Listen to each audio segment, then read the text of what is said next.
Hello students. In physics, we are doing unit atoms and nuclei, in which our topic is going on is Bohr's model of atom. In this model, we are calculating radius of orbits, velocity of electrons moving in those orbits, and today we are going to calculate energy of electrons moving in the different orbits. This is the nucleus pose and I am representing here different orbits, and electron is revolving around the nucleus in an orbit. So what energy it is having, today we are going to calculate expression for that energy. So let's start. For calculating the energy of electrons, we need to calculate two energies. First is kinetic energy and second is potential energy. Why? Kinetic energy or potential energy. What are the causes of these energy? Electron is revolving around nucleus. It is moving with velocity v. That's why it is having kinetic energy. And in which orbit it is moving, how much closer it is to the nucleus or how far away it is from the nucleus, its position is responsible for the potential energy. So, for kinetic energy, motion of electrons or velocity of electrons is responsible, and for potential energy, position of electron is responsible. So, let's start. Kinetic energy is due to its velocity. It means electron's velocity. Potential energy is due to its position.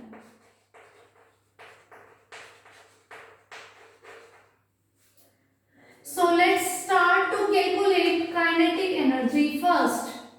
We all know about the formula of kinetic energy, which is given by half mv square.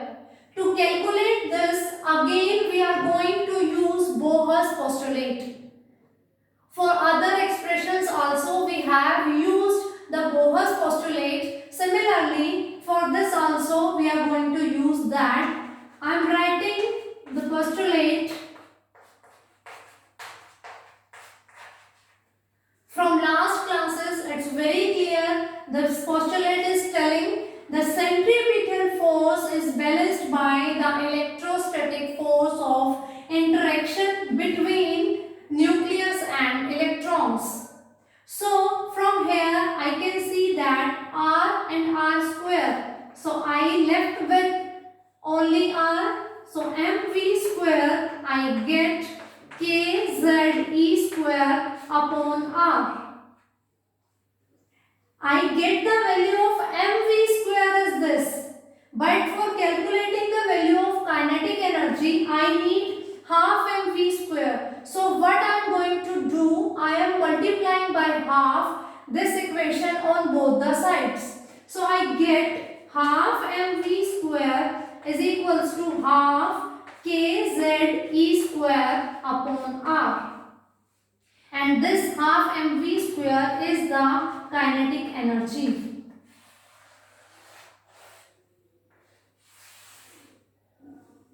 What we have done, we have used Bohr's postulate. Centripetal force is balanced by the electrostatic force of interaction between nucleus and electrons, and from this I have calculated. Here I am having the single power of R, and on this side I was having the two powers of R. So I left with one power of R. I get the value of mv square is equals to this. But for calculating kinetic energy, I need the value of half mv square. So I am going to multiply by half on both the sides. So by this I get the value of kinetic energy, which is half kze square upon R. So I get the value of kinetic energy. Now I am going to calculate potential energy.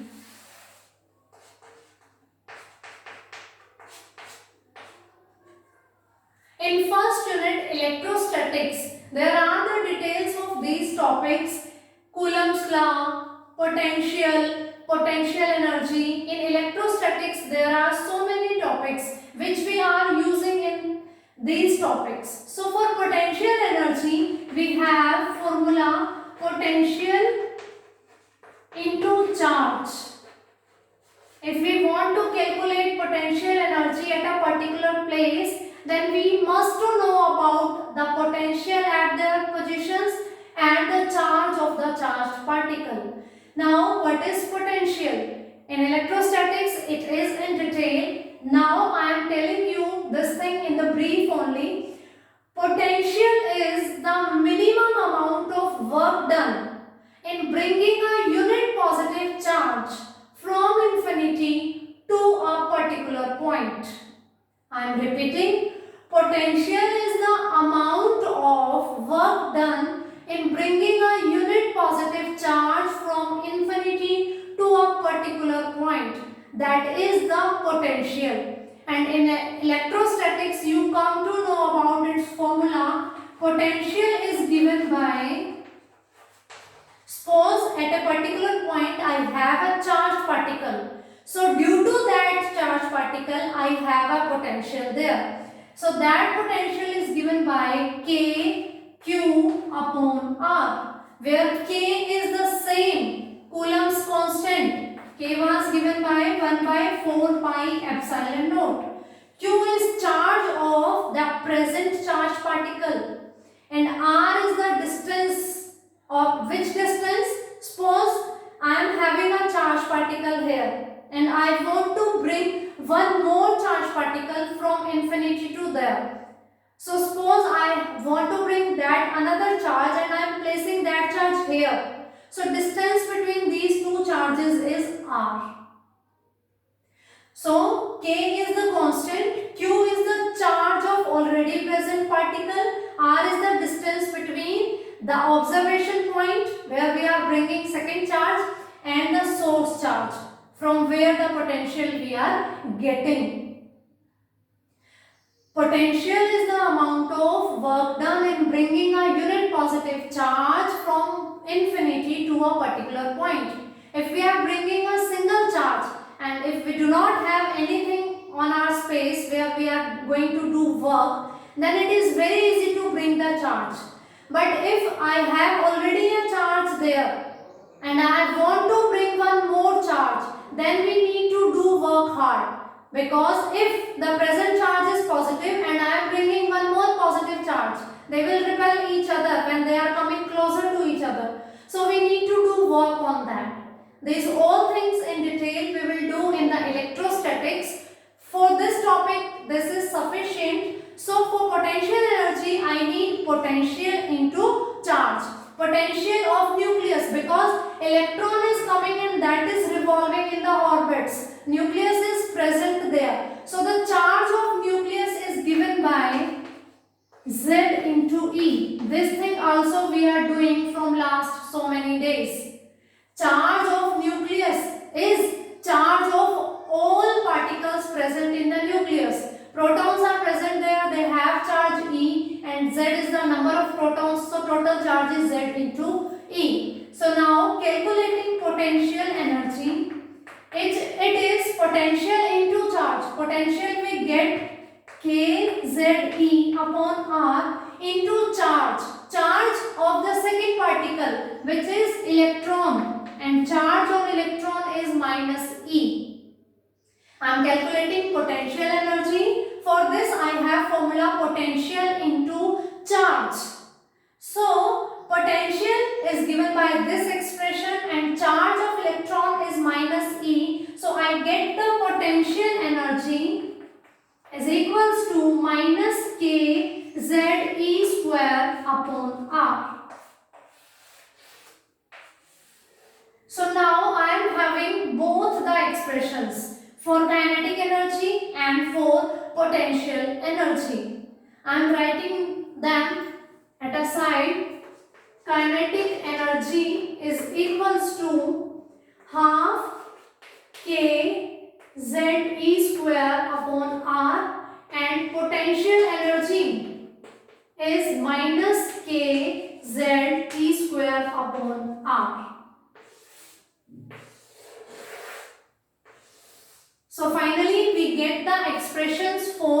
kinetic energy and potential energy. But we need to calculate total energy of electrons. So now we are going to calculate total energy of electrons.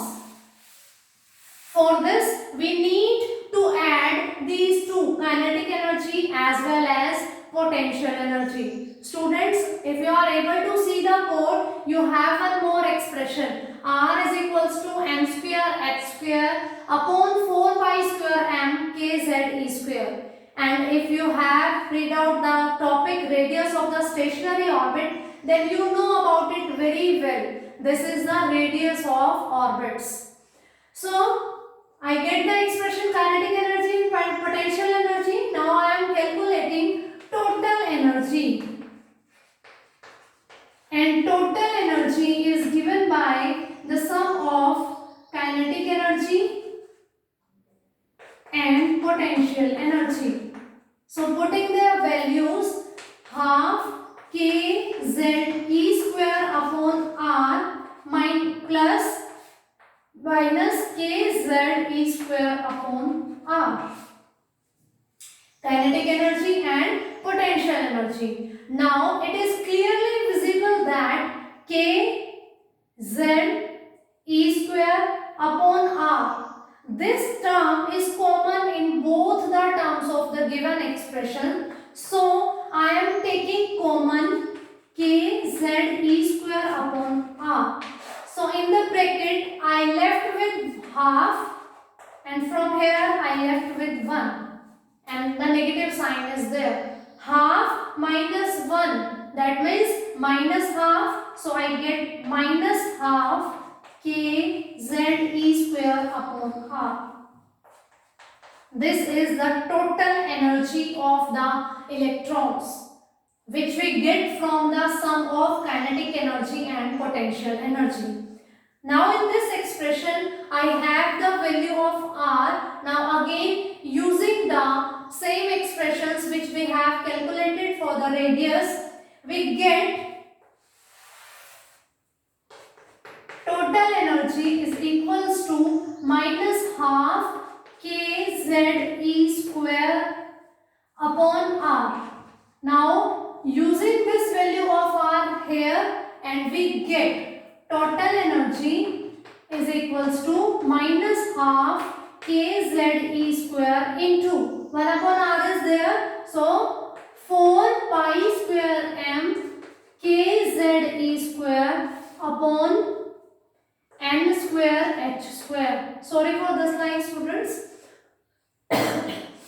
Minus half kz e square upon r. R is this, so we need to put the value of 1 by r. I get this. From here, 2 will cut the 4 by 2 and I get minus k into k. K square, z into z, z square, e square into e square, e to the power 4, 2 pi square m upon n square x square. So finally we get total energy is equals to minus 2 pi square m k square z square e to the power 4 upon n square h square, where 2 is a number constant, pi is a constant, m is mass of electron, another constant, k is 1 by 4 pi epsilon naught, another constant, z is atomic number of the particular atom for which we are going to calculate the energy, E is charge on electron, n is the principal quantum number and h is the Planck's constant. So finally we get the expression for total energy of electrons. Why didn't we stay here only? Why we have put the value of r? Because in this expression r is a variable. Radius of orbit, that means speed of electrons is changing in the different orbits. So it is not a constant term. If we are going to calculate expression for any physical quantity, we want that maximum terms should be constant. So finally we the expression for total energy.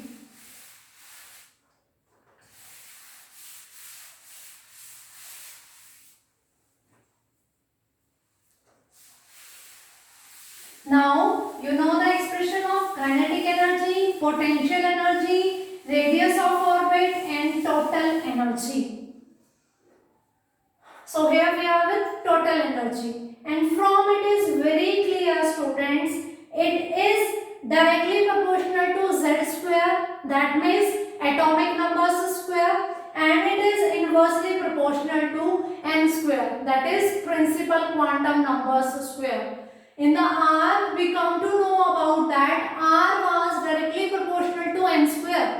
So radius of the different orbits were not similar. They are increasing as the number of principal quantum number was increasing. Similarly, here I have energy is inversely proportional to n square. That means energy of the electrons in different orbits is not going to be same. So let's start. I am calculating E1. When we are putting the value n is equals to 1. So I get 1 upon 1 square 2 pi square m k square z square e to the power 4 upon h square. For second orbit electrons, that means the electrons which are present in second orbit is given by minus 1 by 2 square 2 pi square m k square z square e to the power 4 upon h square. Similarly, when we calculate E3, we get 1 by 3 square. When we are going to calculate E4, we get 1 by 4 square. So, if I am calculating the ratio of energies of electrons in different orbits, I get the ratio 1 is to 1 by 4 is to 1 by 9 is to 1 by 16 and so on. And from here you can see that energy of electrons in first orbit is if 1, then energy of electrons in second orbit is 1 by 4th. And in third orbit it is 1 by 9th. That's why we are saying to eject the electrons from outermost orbits is very easy to compare the electrons ejection from the innermost orbit. This expression is helpful to consider that statement. We are saying if we want to eject electrons from an atom, then it is very easy to eject the electrons from outermost shell. Because in outermost shell energy is very less. We need to supply less amount of energy to eject the electrons. But if we want to eject out the electrons from the innermost shell, then we need to supply more energy. We are supposed to do more work. I think this concept is clear to you. Now I am telling you one more thing. I am saying total energy is minus 2 pi square m k square z square e to the power 4 m square and h square. Except z and n, everything is variable. When I am going to put the values of mass of electron 9.1 into 10 to the power minus 31, charge on the electron 1.6 into 10 to the power minus 19 coulomb, value of k is 9 into 10 to the power 9. Similarly, when I am going to put the values of all constants, I get the expression total energy is equals to minus 13.6 z square upon n square electron volt.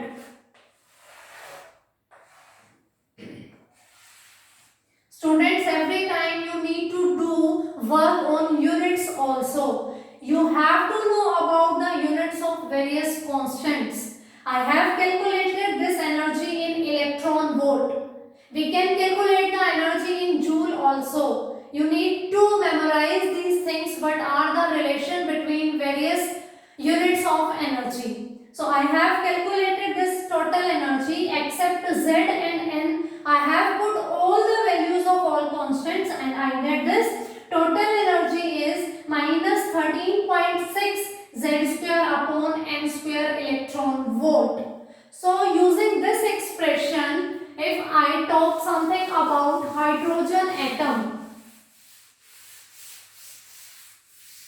Then what we come to know,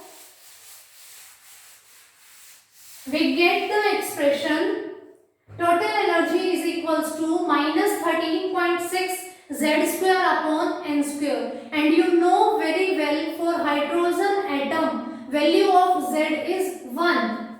For hydrogen atom Z is equals to 1. So I left with energy is given by minus 13.6 upon N square. Only for hydrogen atom I am doing Z is equals to 1. So I get, by putting Z is equals to 1, energy is equals to minus 13.6 upon N square.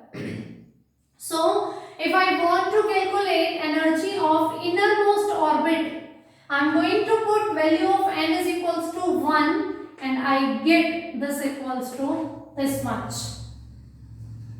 That means for hydrogen, the innermost orbit's electron is having this much energy, minus 13.6 electron volt. If I want to eject out this electron, I need to supply the energy of this order. Only then I will be successful.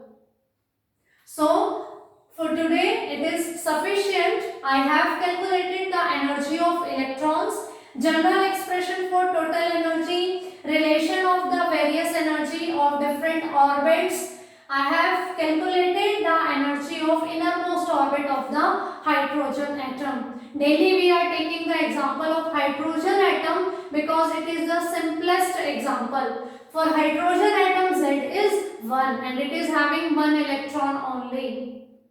So if you have any doubt, you can text me, and for today's it is sufficient. So thank you students and have a nice day.